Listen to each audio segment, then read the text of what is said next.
ৰাজ্যৰ বিভিন্ন প্ৰান্তত আজি উদযাপন কৰিছে ৮০ সংখ্যক স্বাধীনতা দিৱস। ইফালে আজি স্বাধীনতা দিৱসৰ দিনাই মুখ্যমন্ত্ৰী ডক্টৰ হিমন্ত বিশ্ব শৰ্মাই কৰিছে কেতবোৰ ডাঙৰ ঘোষণা। তাৰ মাজতে এটা বিষয় হৈছে বাল্য বিবাহ। আৰু এই বাল্য বিবাহৰ বিৰুদ্ধে পুনৰ ৰাজ্যত চলিব একশ্যন। ১ নৱেম্বৰৰ পৰা ৩০ দিনলৈ চলিব একশ্যন। বাল্য বিবাহৰ বিৰুদ্ধে পুনৰ ৰাজ্যত একশ্যন চলিব। ১ নৱেম্বৰৰ পৰা ৩০ দিনলৈ চলিব একশ্যন। ২০২৬ বৰ্ষত অসমক বাল্য বিবাহ মুক্ত কৰাৰ লক্ষ্য লোৱা হৈছে।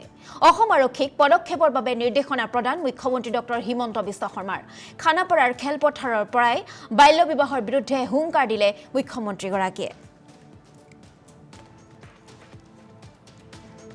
শ্ৰদ্ধা ৰাইজ, বাল্য বিবাহ ৰোধৰ ক্ষেত্ৰত অসমে লোৱা সংকল্প আজি দেশৰ ভিতৰতে এক অনুপম আদৰ্শলৈ পৰিণত হৈছে। ২০২১ চনত মই এই তিৰংগ পতাকাৰ তলত ঘোষণা কৰিছিলোঁ যে আমি বাল্য বিবাহ অসমত আমি সমাপ্ত কৰিম।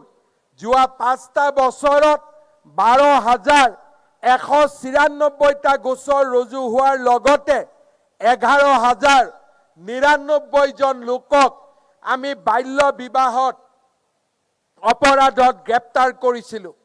ইয়াৰ পিছতে আমি দেখা পাইছিলোঁ যে ৰাজ্যত বাল্য বিবাহ অভাৱনীয়ভাৱে হ্ৰাস পাইছিল আৰু কলেজ ইউনিভাৰ্চিটিত ছাত্ৰীৰ নামভৰ্তি অভাৱনীয়ভাৱে বৃদ্ধি পাইছিল। আজিৰ এই দিনটোতে মই অসম আৰক্ষীক ১ নৱেম্বৰৰ পৰা ৩০ দিন বাল্য বিবাহৰ বিৰুদ্ধে এক আপোচবিহীন সংগ্ৰামত লিপ্ত হ'বলৈ নিৰ্দেশ জাৰি কৰিছোঁ। এই সংগ্ৰামে সকলো পৰ্যায়ৰ বাল্য বিবাহৰ অপৰাধীক আইনৰ সন্মুখলৈ লৈ অহাৰ বাবে কাম কৰিব আৰু এই সংগ্ৰাম আপোচবিহীনভাৱে আমি আগবঢ়াই লৈ যাম। শ্ৰদ্ধা ৰাইজ,